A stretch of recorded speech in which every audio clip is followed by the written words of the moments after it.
Namaste. In Patanjali Yoga Sutra, there are four chapters, or it can be divided into four chapters, which was by Patanjali. He himself divides it into four chapters. So we'll try to understand these four chapters and the significance and the relations with it. So with some of the other terminologies like karma, jnana, and many other things, and ashramas and all things.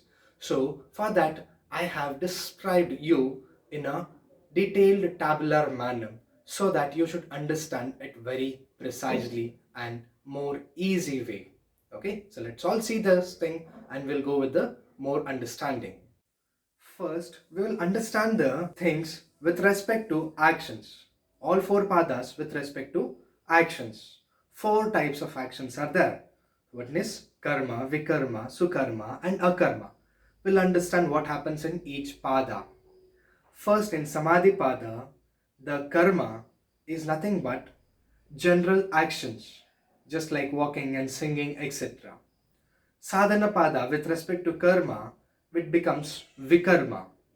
Vikarma is nothing but helping others, making a good habit, which is called actions with pleasant motivations.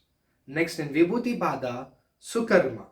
Sukarma is nothing but good actions with auspicious motivations like prayers, chantings, charities, etc.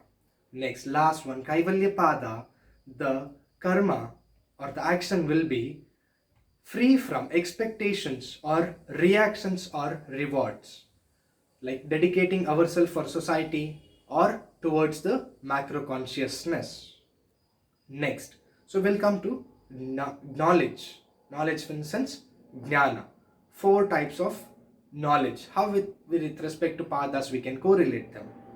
First one is jnana. Jnana is knowing the objects, means materialistic objects. Next, Vijnana. Vijnana is scientific inquiry. So, scientific understanding of materialistic objects. Next is Sujnana. Sujnana is acquisition or auspicious spiritual knowledge.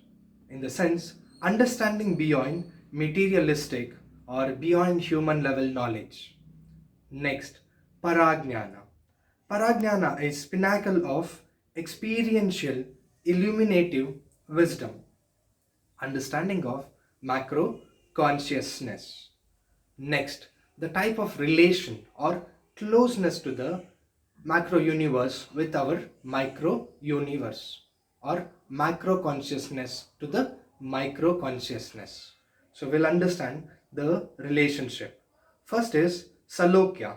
Salokya is feeling God or presence of God we will be feeling.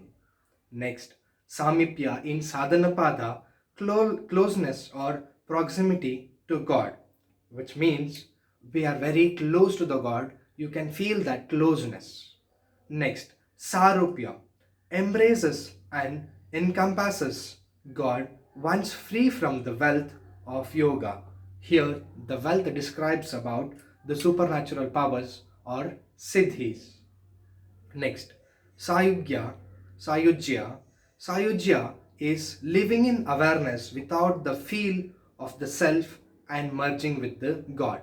So, which is almost equal to merging in God, or it is called Vishwa Chaitanya Shakti.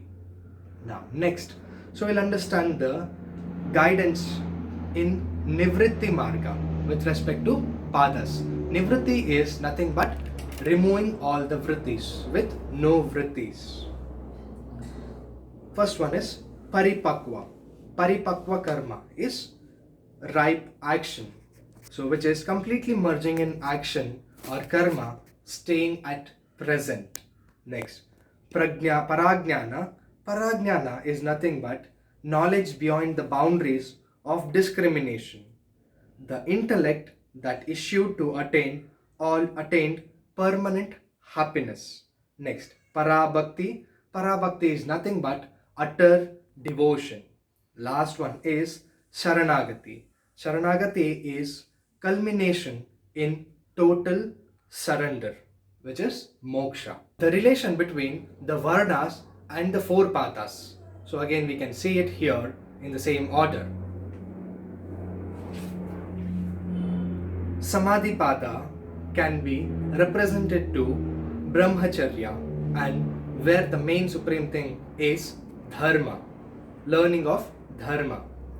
Then Sadhanapada is about Grihasthashrama, one who will be practicing sadhana in his Grihasthashrama, so that is to achieve the Artha.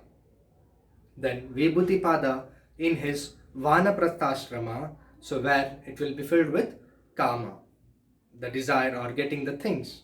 Then Kaivalyapada is nothing but Sannyasashrama. Hope you all have understood the four padas